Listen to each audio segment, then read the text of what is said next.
Selamat datang di pembahasan mendalam kita. Hari ini kita mau lihat studi kasus yang menarik banget nih. Dari buku How the Mighty Fall, karya Jim Collins, kita fokus ke lampiran 6C, soal Nordstrom. Anda mungkin kenal Nordstrom ya, yang legendaris banget soal layanan pelanggannya itu.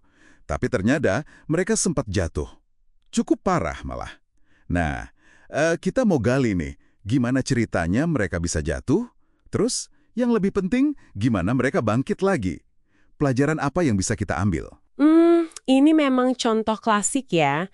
Kasus ini nunjukin kalau kehebatan di masa lalu itu yang nggak otomatis jadi jaminan buat masa depan. Tapi sekaligus juga ngasih lihat kalau pemulihan itu sangat mungkin kok. Kuncinya nanti kita lihat bareng-bareng itu kembali ke disiplin fundamental. Sesuatu yang sempat hilang dari mereka gitu. Oke.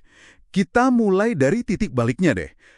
Perubahan kepemimpinan ya awalnya. Blake Nordstrom, generasi keempat, naik jadi pemimpin. Dan yang menarik, dia langsung ngaku salah gitu ya.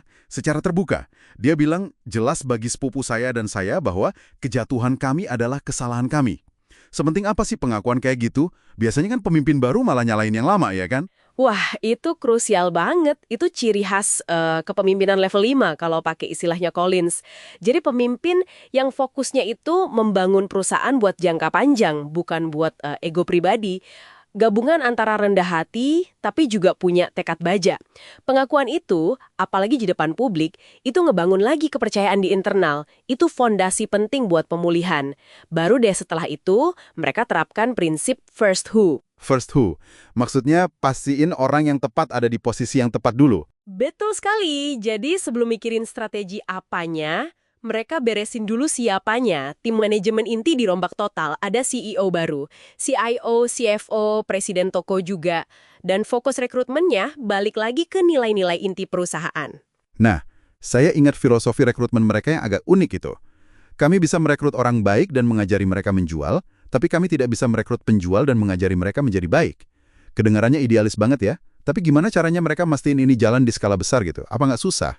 Ya, kuncinya di konsistensi sih, dan ada konsekuensinya juga. Mereka jelas banget soal standar dan nggak ragu buat ngelepas orang yang nggak cocok sama nilai-nilai itu, meskipun orang itu mungkin jago banget jualannya. Oh, gitu ya. Iya, mereka percaya rugi jangka pendek karena kehilangan penjual bintang itu lebih baik daripada mempertahankan orang yang bisa ngerusak budaya baik mereka dalam jangka panjang. Ini bagian dari disiplinnya. Masuk akal. Nah, setelah orang-orangnya beres nih, mereka mulai benar-benar yang lain ya. Mereka jujur ngaku kalau udah agak melenceng dari fokus utama pelayanan pelanggan itu.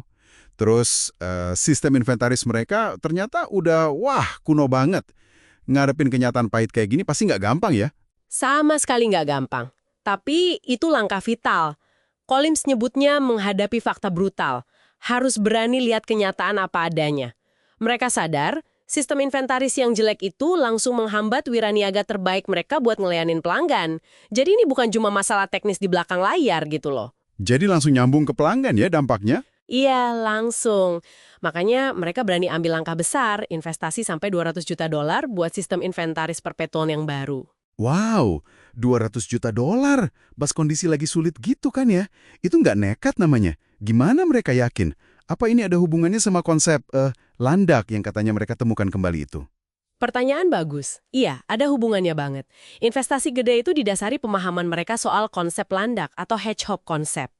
Jadi fokus ke irisan 3 hal, apa yang paling mereka kuasai, apa yang bikin mesin ekonomi mereka jalan, dan apa yang benar-benar mereka cintai, passion mereka.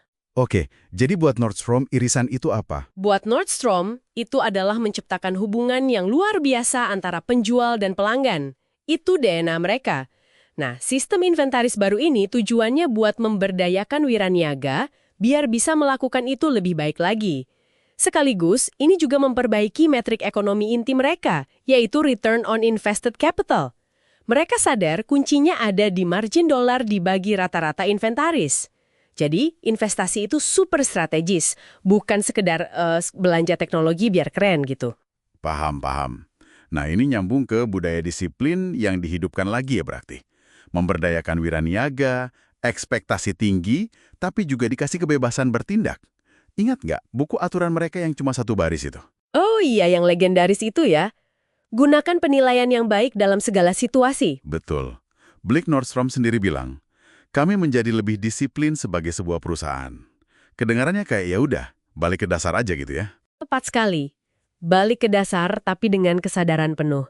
Ini inti dari membangun apa yang Collins sebut roda gila atau flywheel. Fokus pada langkah-langkah kecil tapi konsisten, yang saling memperkuat satu sama lain. Terus diputar, pelan-pelan tapi pasti, sampai momentumnya kuat banget. Jadi bukan nyari lompatan besar atau solusi instan gitu. Ini beda banget sama kegagalan kampanye Reinvent Yourself mereka sebelumnya. Oh, yang katanya habis $40 juta itu ya? Iya, yang itu. Itu contoh klasik grasping for salvation, kata Collins.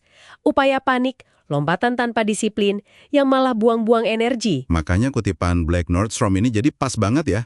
Kesuksesan tidak akan datang dari strategi baru, melainkan mengambil apa yang sudah kita lakukan dengan baik dan terus melaksanakannya. Artinya, melestarikan inti sambil terus bergerak maju, beradaptasi gitu ya. Persis, mereka jaga nilai inti abadi Nordstrom. Layanan pelanggan yang top, jiwa kewirausahaan di tiap karyawan, jaga reputasi baik, itu apanya. Tapi cara mereka mewujudkan nilai-nilai itu diubah secara dramatis. Contohnya? Yaitu tadi, sistem inventaris baru, terus mereka mulai saling berbagi praktik terbaik antar toko, disiplin dalam pembelian barang juga diperketat. Itu semua kan kemajuan dan adaptasi, jadi menjaga esensi, apanya, sambil terus memperbarui bagaimananya. Oke, jadi rangkuman buat Anda semua nih yang dengerin. Kisah Nordstrom ini benar-benar ngasih harapan ya. Ternyata penurunan itu bisa dibalikan. Kuncinya ada di kepemimpinan yang rendah hati, tapi juga tegas. Berani ngadepin kenyataan sepahit apapun itu. Terus fokus lagi ke kekuatan inti yang udah terbukti dan eksekusinya harus disiplin banget. Seringkali ya, butuh dukungan sistem yang lebih baik juga buat bisa jalan. Intinya bukan soal nyari jalan pintas atau peluru perak gitu. Iya, betul. Dan ini mungkin bisa jadi bahan renungan juga buat Anda. Seberapa sering sih kita atau organisasi tempat kita kerja tergoda nyari gebrakan baru di luar sana? Padahal mungkin potensi terbesarnya justru ada di dalam diri sendiri atau organisasi itu. Yaitu dengan nguatin lagi disiplin dan keunggulan inti yang sebenarnya udah ada. Cuma mungkin perlu disegarkan lagi caranya pakai alat bantu atau sistem yang lebih modern. Jangan-jangan peluru perak yang sering kita cari-cari itu sebenarnya ya konsistensi yang disiplin, yang diterapkan lagi dengan semangat dan alat baru. Gimana menurut Anda?